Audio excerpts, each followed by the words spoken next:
नमस्कार दोस्तों, स्वागत है आपका हमारे इस खास कार्यक्रम में, जहां आज हम मनाए जाने वाले दशहरा के पीछे के इतिहास, उसकी महत्ता और उससे जुड़ी कुछ अनकही अनसुनी बातों पर प्रकाश डालेंगे। भगवान राम और रावण के बीच हुआ युद्ध आश्विन महीने के शुक्ल पक्ष की तृतीया को शुरू हुआ था और दशमी को खत्म हुआ था। ये 10 दिन हमें धर्म और अधर्म के बीच के संघर्ष की याद दिलाते हैं, सच्चाई और असत्य के बीच के युद्ध की गाथा बयां करते हैं। तो आइए इस पावन अवसर पर हम भगवान राम और रावण के युद्ध की कुछ अनसुनी बातों को जानने का प्रयास करते हैं, जो शायद आपने पहले कभी नहीं सुनी होंगी। दोस्तों, यह प्रलयंकारी युद्ध किसी अज्ञात स्थान पर नहीं, बल्कि श्रीलंका के एक ऐतिहासिक स्थान पर लड़ा गया था, जिसे युद्ध गनावा के नाम से जाना जाता है। यह स्थान आज भी अपने भीतर उस भयानक युद्ध की यादें समेटे हुए है। कल्पना कीजिए, एक तरफ थे भगवान राम अपनी सेना समेत और दूसरी तरफ था दशानन रावण अपनी मायावी शक्तियों और विशाल सेना के साथ। इस युद्ध ने धरती और आकाश दोनों को हिला दिया था। रावण कोई साधारण राजा नहीं था, वह एक महान पंडित, एक कुशल योद्धा और मायावी शक्तियों का स्वामी था। कहा जाता है कि उसके पास ऐसी विद्याएं थीं जिनके बल पर वह अपना रूप बदल सकता था, आकाश में उड़ सकता था और भ्रम पैदा कर सकता था। अपनी इन्हीं मायावी शक्तियों का इस्तेमाल करके उसने राम और उनकी सेना को काफी परेशान किया, उन्हें भ्रमित किया और युद्ध को और भी भीषण बना दिया। दोस्तों, रावण की सबसे बड़ी ताकत थी सीता माता का अपहरण। लेकिन क्या आप जानते हैं कि सीता माता सिर्फ रावण की अशोक वाटिका में ही कैद नहीं थी, बल्कि वो तो रावण के हृदय में भी कैद थी। जी हां, रावण के हृदय में सीता माता का वास था, जिसके कारण रावण अजेय बना हुआ था। कहा जाता है कि जब तक सीता माता स्वयं रावण का त्याग नहीं करेंगी, तब तक उसे कोई नहीं हरा सकता था।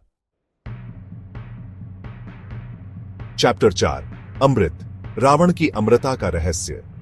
रावण की अजेयता का एक और बड़ा कारण था उसकी अमृता। कहा जाता है कि रावण की नाभि में अमृत था, जो उसे अमर बनाए हुए था। इस अमृत के कारण उसे कोई भी हथियार नहीं मार सकता था। राम और उनकी सेना को यह बात पता थी कि अगर रावण को हराना है तो सबसे पहले उसकी इस अमृता का रहस्य खोलना होगा। चैप्टर 5, दशानन, कटे सिर का रहस्य। रावण के 10 सिर थे, जो उसकी शक्ति और ज्ञान का प्रतीक थे, लेकिन इन 10 सिरों के कारण ही उसे हराना और भी मुश्किल था। कहा जाता है कि अगर उसका एक सिर काट दिया जाए तो उसकी जगह दूसरा सिर उगाता था। यह एक अद्भुत और भयानक शक्ति थी, जिसके कारण रावण लगभग अजेय बन गया था। रावण जितना शक्तिशाली था, उसकी पराकाष्ठा के लिए एक दिव्यास्त्र की आवश्यकता थी, एक ऐसे बाण की जो उसकी सारी मायावी शक्तियों और अमृता को भेद सके, और यह दिव्यास्त्र था भगवान राम के पास। यह कोई साधारण बाण नहीं था, यह तो स्वयं देवताओं द्वारा निर्मित एक दिव्यास्त्र था, जिसमें सृष्टि की सारी शक्तियां समाहित थीं। लेकिन क्या आप जानते हैं कि यह दिव्य बाण भगवान राम को कैसे मिला? यह बाण उन्हें अगस्त्य मुनि ने प्रदान किया था। अगस्त्य मुनि अपनी तपस्या और ज्ञान के लिए प्रसिद्ध थे, और उन्होंने ही भगवान राम को रावण को हराने का रास्ता दिखाया था। उन्होंने राम को यह दिव्य बाण सौंपते हुए कहा था कि यह बाण रावण की अमृता का नाश कर देगा और उसे परास्त करने में सहायक होगा। लेकिन यह दिव्य बाण अगस्त्य मुनि तक कैसे पहुंचा? इसके पीछे भी एक रोचक कहानी है। कहा जाता है कि यह बाण मूल रूप से हनुमान जी ने मंदोदरी से प्राप्त किया था। मंदोदरी, रावण की पत्नी, जानती थी कि उसके पति का अंत निकट है, और वह नहीं चाहती थी कि उसके पति का अंत युद्ध में हो।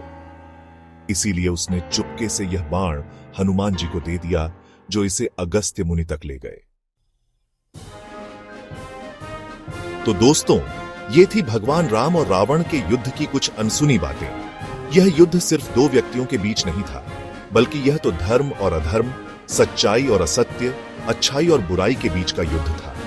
यह युद्ध हमें यह बताता है कि चाहे दुश्मन कितना भी शक्तिशाली क्यों न हो, सच्चाई और अच्छाई की हमेशा जीत होती है। और यही संदेश हमें दशहरा का त्योहार देता है। तो आइए, इस दशहरा पर हम सभी मिलकर बुराई पर अच्छाई की जीत का प्रतीक यह त्योहार मनाएं और अपने जीवन में सच्चाई और अच्छाई को अपनाएं।